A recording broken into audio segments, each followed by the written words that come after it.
This is the microchip that could one day be implanted under the skin of every single American.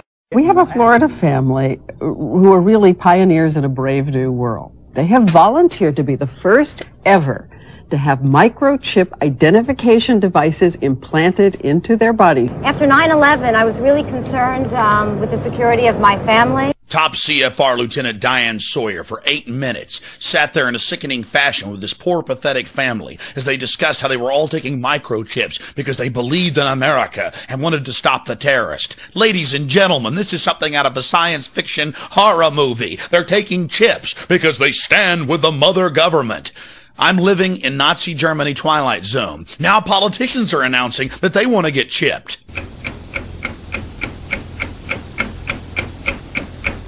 Something has to change, though. They have to find a better way to identify the bad guys, or the rest of us are going to stay home and watch the world go by on televisions. But we need some system for permanently identifying safe people. Most of us are never going to blow anything up, and there's got to be something better than one of these photo IDs, a tattoo somewhere maybe. The Saudis used an American device to scan the eyes of travelers. I wouldn't mind having something planted permanently in my arm that would identify me. If we don't do something, people are going to stop flying. If they stop flying, and I don't go to the Giants games, it means the bastards have won. Yeah, we're not going to let you win, buddy. We saw what you just implied. We're with Al-Qaeda if we don't take the microchip. Do you know how to keep your children safe? We'll tell you tonight. In the next year, you'll be able to use your teen's cell phone to locate them 24/7. Younger children will get a small global positioning device hidden in their wristwatch or backpack. And just around the next high-tech corner, an electronic chip like this that can be implanted under your kid's skin. Let's say children in your community start wearing wristwatches with GPS devices in them. Can't that only be a good thing for the community if it keeps children safe? I would love that.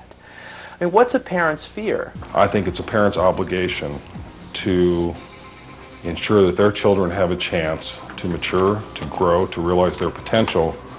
And if it means it's Big Brother, so be it.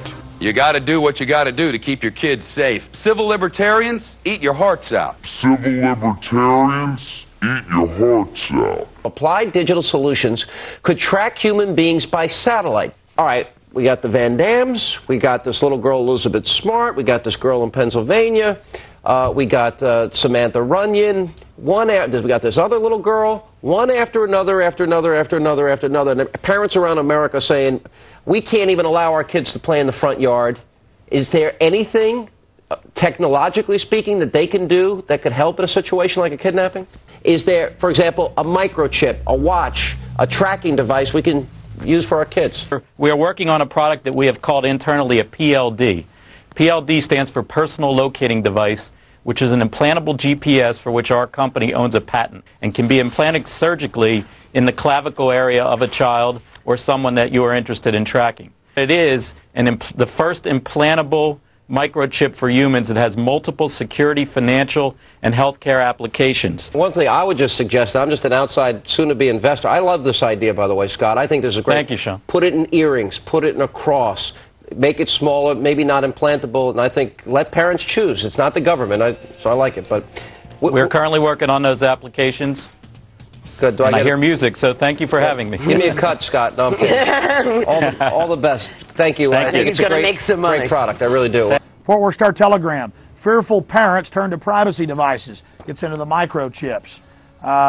This report comes from the Air Force website. It was also on the Federation of American Scientists. They explain how they're going to get you to accept implantable microchips. It says the PR implications, how they're going to use the media to condition the public to take microchips. This was from January of 2000. Rental car companies may be tracking you via GPS.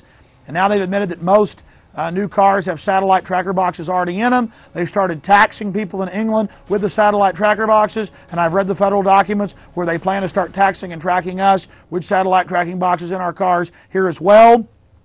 And in Los Angeles and north of LA, they're going to make you carry a transponder tracker. That was in the New York Times. I mean, this is getting too out of control. College seeks security in thumbs. Colleges, to buy and sell, to get their lunches, to get into their libraries, got a thumb scan. Again, training of generations. They're doing this with the junior high and middle school and elementary school kids. They're making them thumb scan to get their lunches, training them for the cashless society. No cash allowed, getting them into the control grid. You're getting scanned. It's not just children getting brainwashed on cartoons. It's everywhere. This is the prison grid, turning the whole world into a cashless control system. I have read the federal documents, the total plan to force us into these compact cities. You absolutely must resist the thumb scans, the face scans, the retina scans, cameras that can recognize you and scan your face against a billion faces in a single second. Everything, no food, no water, no houses, no jobs, no nothing without it. They're actually announcing it. They're going to put it in place, and you are the terrorist. You've already heard them say it. Gun owners, Christians, conservatives, libertarians, liberals, anybody that doesn't go along with global New World Order tyranny will be watched, will be controlled, will be tracked. The New World Order gang has a reason they want to control you. Yeah, never made a delivery to your home before. I'm taking some personal days off, Ed. Usually I gotta track you down in some toxic vortex, a cosmic battlefield. Retinal scan okay? Ouch! What's that for? DNA sample, new policy. A lot of evil hologramic activity going on lately. Good luck, sir. Hey, buddy.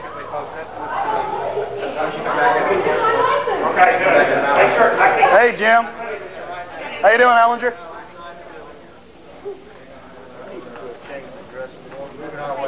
All right, sir. We're ready for you. All right, they're ready for me. Let's go. Come over here and get the pretty little red light.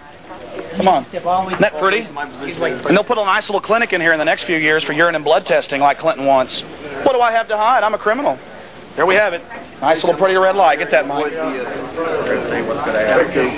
There we have it. Your photograph, they capture your signature, they capture your thumbprint, and now Clinton wants urine and blood, and I've given that to the media, the actual federal register that he wants the states to implement. And I guess it tells them how to put clinics in, and it tells them how to urine and blood test law-abiding citizens not under 18 like the media says. Hi. How you doing? I am here with 8 forms of identification. I have my passport. Here's that, my name, and the form you asked me to fill out. I have no criminal record. My name is Alexander Emmerich Jones. Here is my passport. Here is my insurance. Here is another form of ID. Here is my old driver's license. Here is my birth certificate. And here is my W-2 form. And here is 2 more insurance cards, old ones, just so you can double check. It's a health club card. ID. Okay. Good to go. We're going to get you duplicate right now. Need for you to answer these first 3 questions. Take a look at these questions there and go over them things. So I don't have to thumb scan? Well, we're going to get to that. You are eventually going to have to. Yes, sir. But not now. Not at this point, but you will before we're done with the process. Why? Because it's required. It's required by Bill Clinton in 1992, and it was instituted here in Texas in 1993. I know the code, sir. Are you going to institute his urine and blood testing when he commands you? Are you going to stick a needle in my arm when I have no criminal record? The only questions I'm going to answer right now are concerning driver's license issuance. You just follow orders, don't you? So you're saying you're going to deny me the constitutional right to travel if I do not submit to this digital thumb scanning? What I will tell you, today you will not receive a duplicate driver's license if you do not submit to a thumbprint. Okay, look, I feel like I'm being raped here. Well, I would sit down with you for hours and try to do what I could to help you. Then just give me my license without digitally thumb scanning. I am not going to violate DPS policy. Is there a religious exception? For your exception. Is there a religious exception? No. No, sir, there's not. Everyone must take the mark. A digitally enhanced mark. I'm not talking about marks. A digital tattoo. I know. Your ID, you are good to go. But yeah, well, if I'm good to go, why do you need my thumbprint? Because it's part of the procedure of issuing. It's part of Bill Clinton's law, isn't it? It's an executive order. It's a decree by Bill Clinton. NCIC. Yeah, and if I drive without a license, what's the penalties for driving without a license? You know, I don't even want to go there. That's right. You know why? I'm asking you. It doesn't pertain to it. You're an officer. I'm asking you the law. I would be glad to sit down. So you're saying I'll be committing a crime by driving if I don't take your mark? I would be glad to do anything I can to help you, sir. Well, see, you're saying... I'm not against you, and I understand... Officer Ard, you're You're sitting here, Sergeant, and telling me that you're all friendly and you're all nice. But I'll be pulled over and given tickets. If I don't pay those, I will go to jail because of my morals and my beliefs. I will not take this. And I'm here to tell you, I already took this in '93, and many people will say, well, you've already taken it. What's your problem with it? Because now I figured out what this is, and I'm opposing all those others that are being herded in here like cattle to be thumb scanned like criminals. Mr. Jones? Yes. We don't even need to start there. If I know that you're not going to submit to a thumbprint, why waste your time? See, right up front.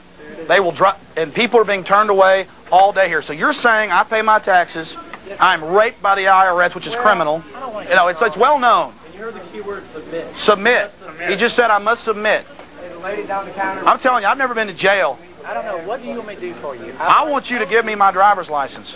I want my driver's license. I am not a criminal. I may become one today, but that's fine. You're saying you won't take me to jail at 5 if I'm still here. No, we're not going to take you to jail. Oh, yeah. This is against the grain of the Constitution. Look, if I don't take the mark, my right to travel is taken.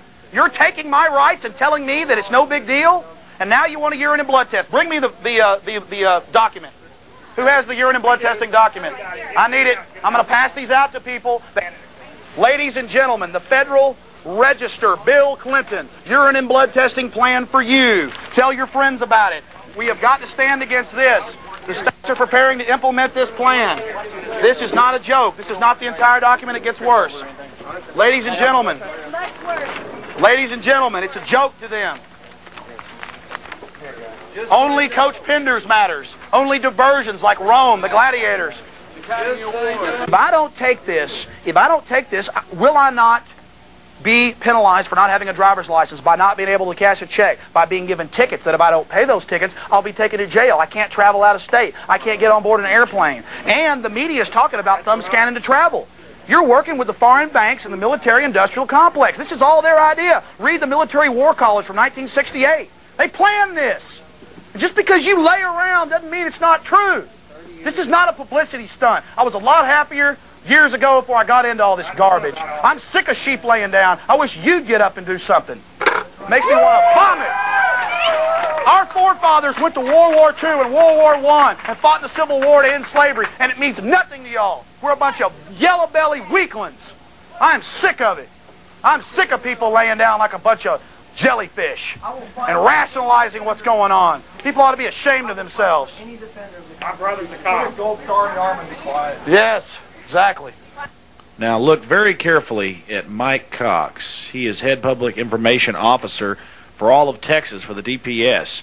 They weren't going to arrest me, but about 15 minutes into the protest, he showed up and things changed dramatically. He walked up, stared at me, turned, walked back to the back. They had a little meeting together, and then they came and arrested me.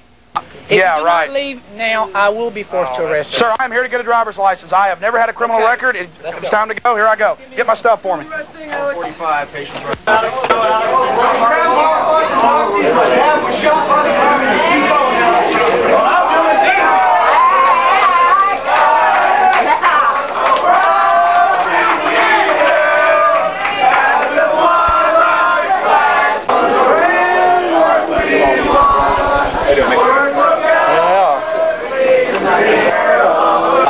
Yes, sir. Good job. I guess that makes you a mercenary, huh?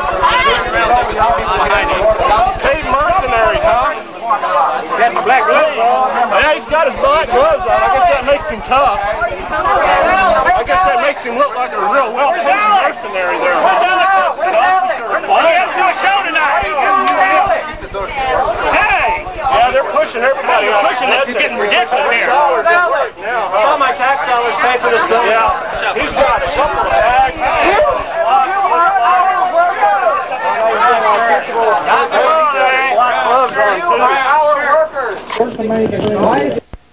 The DPS was very professional, but they did the classic bait and switch. They got all the troopers on one side of the building and made us think that I was coming out there. I'm criminal! Look at all this!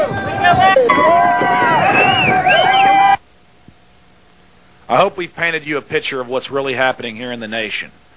I got out of jail that night with a Class C misdemeanor, and I'm taking it to court, and I'm sure I'll defeat it with a jury trial. It was a small price to pay, though, to bring light upon the biometric technologies. What are the ultimate goals here? So the ultimate goal is to get everybody in this world chipped with the RFID chip, and have all money be on those chips and everything on those chips. And if anybody wants to protest what we do or violate what we want, we just turn off that chip. That's right, microchipped. In 2005, Congress, under the pretense of immigration control and the so-called war on terrorism, passed the Real ID Act, under which it is projected by May 2008, you will be required to carry around a federal identification card, which includes on it a scannable barcode with your personal information. However, this barcode is only an intermediary step before the card is equipped with a VeriChip RFID tracking module, which will use radio frequencies to track your every move on the planet. If this sounds foreign to you, please note that the RFID tracking chip is already in all new American passports.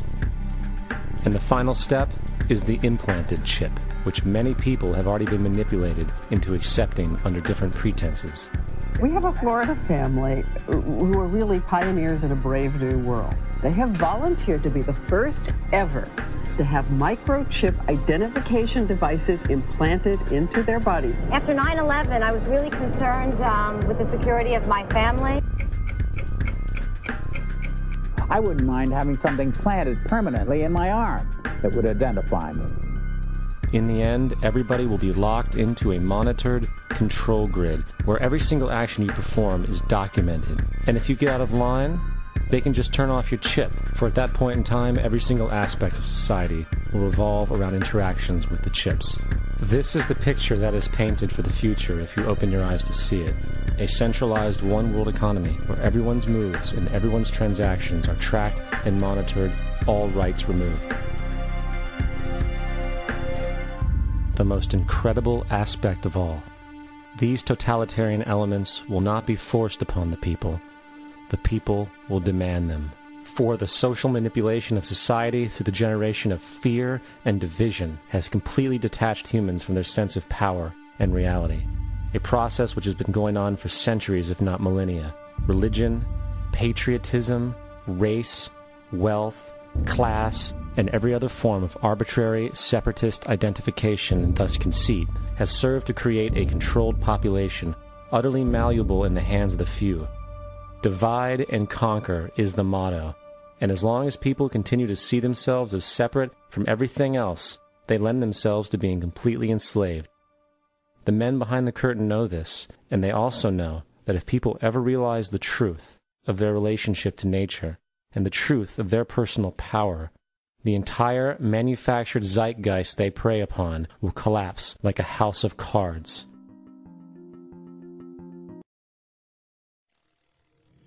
Every 6 minutes, a pet is recovered with the Home Again microchip. The microchip is about the size of a grain of rice that is implanted under the skin with a hypodermic needle as an injection. And it is activated when the scanner is passed over. It gets energy from the scanner. It's activated. It then transmits the number to the scanner. The only benefit at this point is to identify the dog and return it back to its owner. It is nice to be able to keep track of our pets, but what about our family and friends? Applied Digital Solutions could track human beings by satellite. We are working on a product that we have called internally a PLD.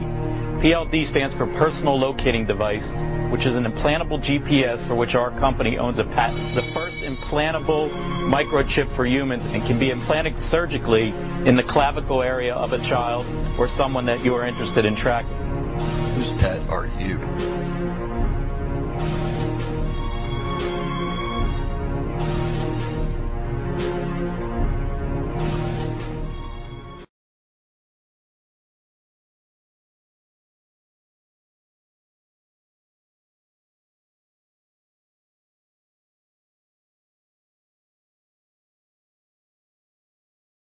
If you look at things historically, every brick fits into place. And from the prime mover, I don't even care who it might be. But the result of wanting to control and dominate, that's pretty much the universal. And you look over the last couple hundred years, and boy, we're marching down that road. Now, Alan, what what's interesting about that is also from time immemorial, even though people might want to be led or guided by greater power, governmentally or otherwise, the desire for individuality is certainly a pressing desire in human nature. People are not willingly going to embrace this, even with a level of fear. So how, when you're talking about things like chips that stop individuality, I don't care how afraid somebody is, they're not going to willingly say, yeah, hand me one of those. That's right. You'd have to have incredible chaos or starvation even, or else many years of a build-up to it. Albert Pike said himself, we never begin a premature revolution. We lay out the groundwork of years ahead to prepare the minds of the people. Well, at the Loyola University meeting, these guys never mentioned politics. They weren't giving it a wish list that would be put through by politics. They worked for the real bosses of the world. And he said that this will be a positive thing and taught to be a positive thing from kindergarten.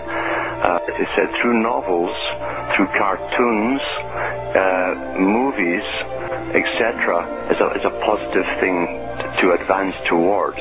And sure enough, after that meeting, out comes the first Robin Williams movie with a movie called The Cutter. iTech introduces the 9th generation of an entirely organic scientific breakthrough. The Zoe implant.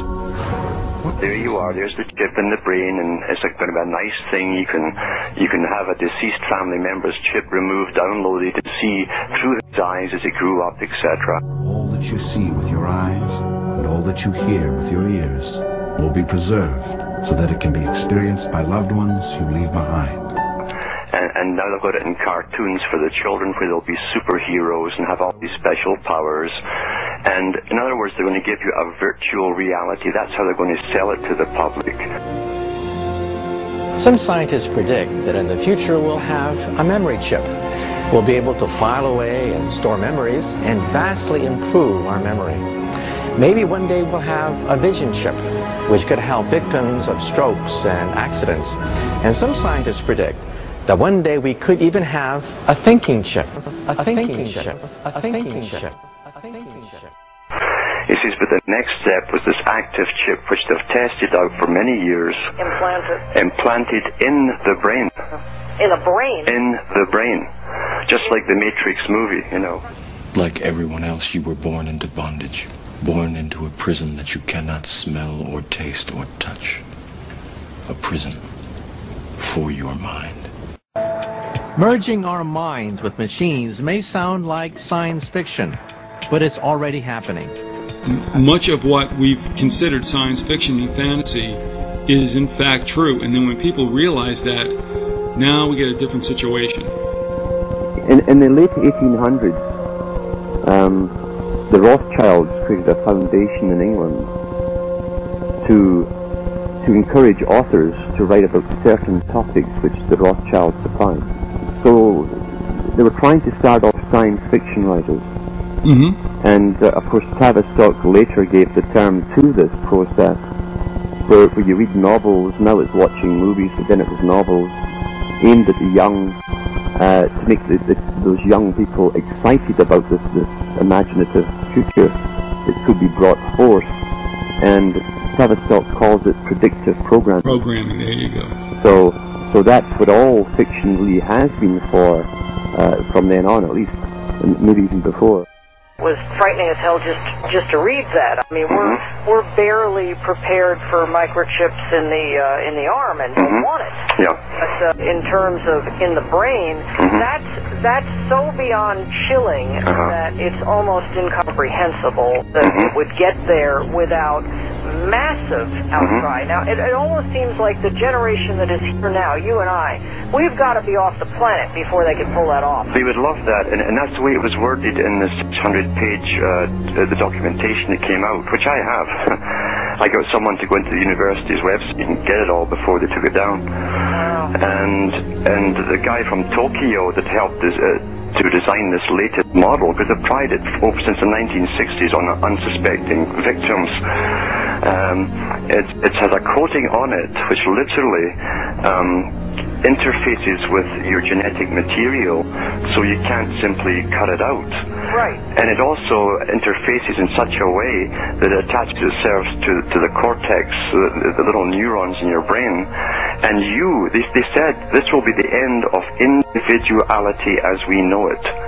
He says, the guy's words were from Tokyo. He said, when this is working and everyone has it, he said, there'll be no more individuality and no ability for the person to even perceive of themselves as a distinct, separate individual.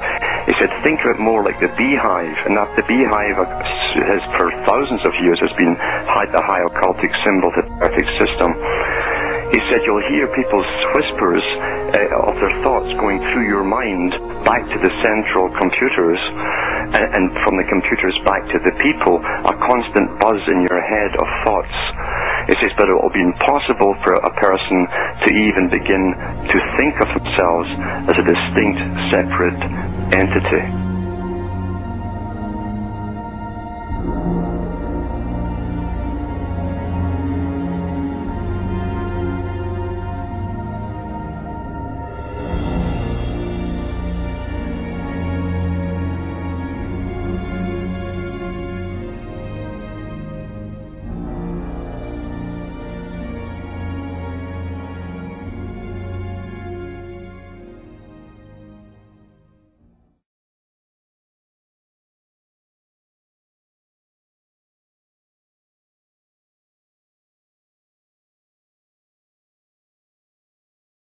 Big story we're following. New Yorkers can now apply for the new enhanced driver's license.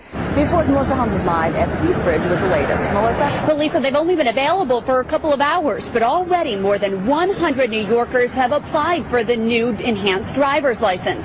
Officials say that they'll make crossing borders like here at the Peace Bridge safer and faster. Now, starting June 2009, federal law will require you to either have the enhanced driver's license or a passport to enter into the U.S. from Canada, the Caribbean, or Bermuda. Now, the new enhanced driver's license has a special radio frequency chip inside that will make it faster at the border crossings. Now, for a regular renewal, the enhanced license costs $80. That's $30 more than a regular license, but a passport costs more than $100. Now, a birth certificate will suffice at the border until June 2009, and it will always be accepted for children under 16. Now, it used to be that 8,000 forms of ID were accepted at the border, but come June, that number will only be 6. But why should a traveler pick an enhanced license over a passport, a Nexus card, or a new passport card? Enhanced driver's license makes the most sense because it is a multiple use document. Again, citizenship, identity can be used for driving. It surpasses the other applications of those other documents. And we encourage residents of the state of New York who are U.S. citizens to get one. You don't need to rush in today. Yes, it's an exciting day. It's September 16th, probably the first on your block to have one. I understand that. But you really don't need it until June of 2009. Now, once you apply for the enhanced driver's license, you should receive it in about 2 weeks. Now, when you go to the DMV to apply, you'll need to bring several forms of documentation, and so you're asked to go to the DMV's website or the Erie County Clerk's website to check out what those documents are. It'll make your time at the DMV a lot easier. We linked the Erie County Clerk's website to our website, WIVB.com. Reporting live at the Peace Bridge, Melissa Holmes, News 4 at noon. All right, thanks for the update on that, Melissa. Now, if you still have questions about these new licenses, we'll help you get them answered. Erie County Clerk Kathy Hochul will be on WIVB.com tonight live from 5 to 6:15 to answer all of your questions. So log. But first, this week CNN is wrapping up its year-long look into the future, your future. And today we're talking tech. It changes at the speed of light. Blink and you'll miss it. And with technology changing so rapidly, it's hard to imagine what will be commonplace a decade from now. We asked a group of forward thinkers to give us their technology forecast in today's Welcome to the Future.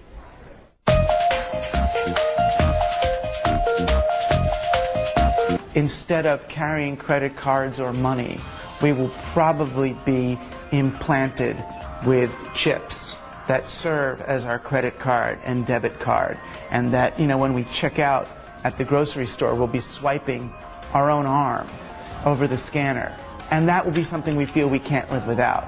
Typically, people will be online all the time. The electronics for this will be woven in our clothing. We'll have high bandwidth connection, at all times. Images will be written directly on our retina, so we'll live in augmented real reality. You look at someone, there'll be pop-ups in your visual field of view that remind you what their name is. The future for robots is coming. Robots will be in the home.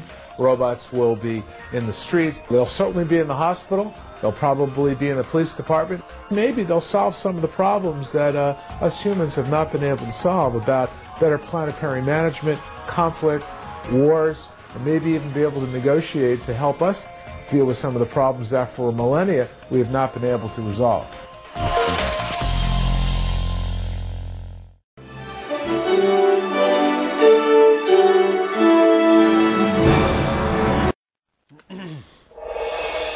Imagine an emergency room where a doctor could scan a critically ill patient in an instant and know his or her entire medical history. It's an idea that could save lives, also could get under your skin. Welcome to the future.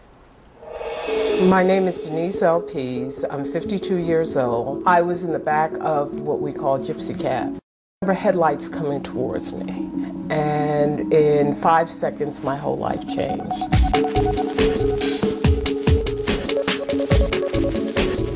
Before my accident, I traveled, I shopped, I had a glorious life.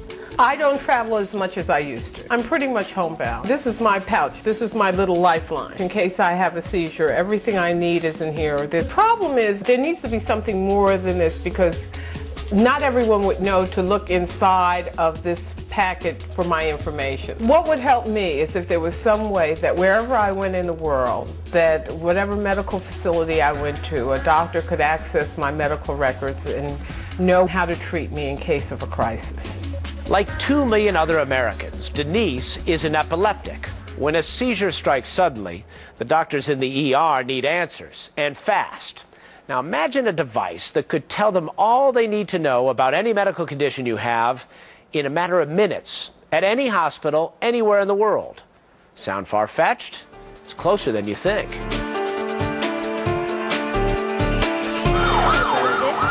On a typical day, patients come in with heart attacks, strokes, major trauma, with cancer patients and septic shock.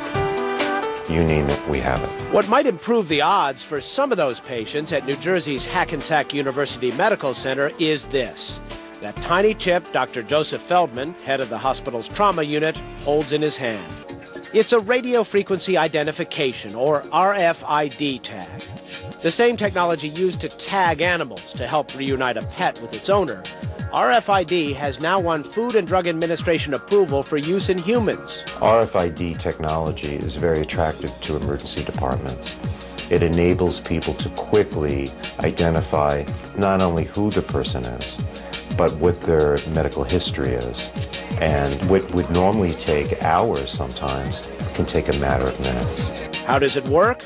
With the wave of a wand, the doctor reads a unique ID number, then logs onto a central database to quickly access your medical history, surgical history, any medications you take, your allergies and blood type, even an emergency contact.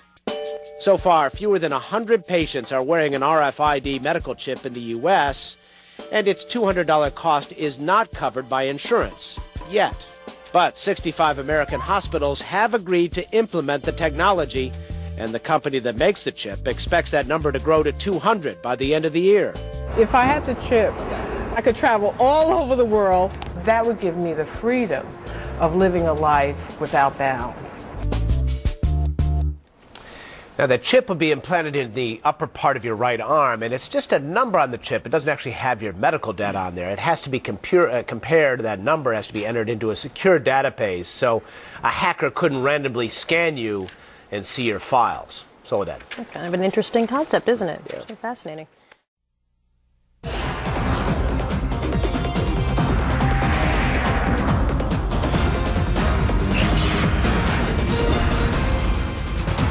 Welcome back. In today's Closing Bell Close-Up, implantable chips that shift the way we store and assess medical personal information forever. CNBC's Annette Hansen now with the story.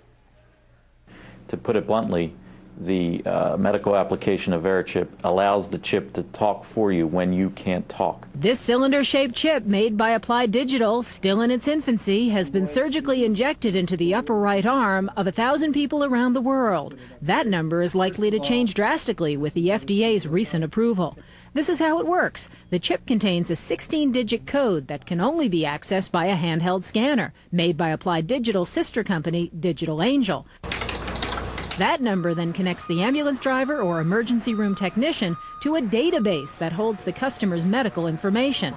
But it doesn't stop in the ER. And the benefits of the technology lie in the application, specifically the medical application, the security application, and even the financial application. Up until now, the chips have been down for Applied Digital. That's why the company's really hoping Americans embrace all of those applications. Mexico sure has. Its Attorney General and his staff have been chipped. It's how they gain entry into secure areas. Even Spanish nightclubs are on board with the chip. It's how patrons pay for their tapas and cervezas. So far, the FDA announcement here has been good news for Applied Digital. The stock for the NASDAQ-listed company shot up nearly 70% after the FDA's announcement and has continued to hold upside momentum. But the company still has a long way to go to get the system up and running in the U.S. The idea is to get a scanner in every emergency room, in every ambulance, with every law enforcement personnel. The company plans on sending 200 to 300 scanners over the next 6 months. If you follow the pattern that we did in the medical world, or excuse me, in the animal world, today we have over 50,000 scanners across the United States. Applied Digital faces a difficult task, convincing the American public to insert a $200 microchip into their skin and getting the medical establishment to embrace the technology. I think the ethical issue, the most important issue, really is informed consent. The patient has to understand what the pros are, what the cons are, what the risks are, both in terms of the physical use of the data bit, that is, and in terms of the information, how it will be used and who will have access to it. Dr. Prager chairs the ethics committee at Columbia Presbyterian. People might consider that there are other ways that are more conventional and more comfortable for people, like having information on a piece of paper or a little computer chip or something in their wallet. There's a number of responses to that. You know, we've all heard of the medical alert braces. We had all heard of identification cards for people that receive medical devices. But when you're brought into an emergency room and you're unconscious and you're unable to communicate, how often do emergency personnel dig into your wallet? How secure, how tamper-proof is a medical alert bracelet or something in your wallet? Well, here we are live, Maria. I wanted to give you an idea of the scale of this thing. If our camera can get a tight shot of my hand, you'll see that I have a dime, push pin, and there it is. There's the Applied Digital VeriChip. And 30 million animals in America. That's what I was going to say, animals. Now, why do you have that in your animal? I mean, is it to actually show medical records, or is it just for something else? I think for most people, I don't microchip my animals, and you don't do yours no, either, right? I don't, but my I think dog it's is not basically, microchipped. you know, a number in case of emergency if the dog gets lost. So here you go. Have fun. This is amazing, really, really amazing. Thank you very much, Nanette. Sure. I don't know what I'll Anytime. do with this, but Nanette Hansen with this microchip. We will be right back on the closing bell. Right, really fast.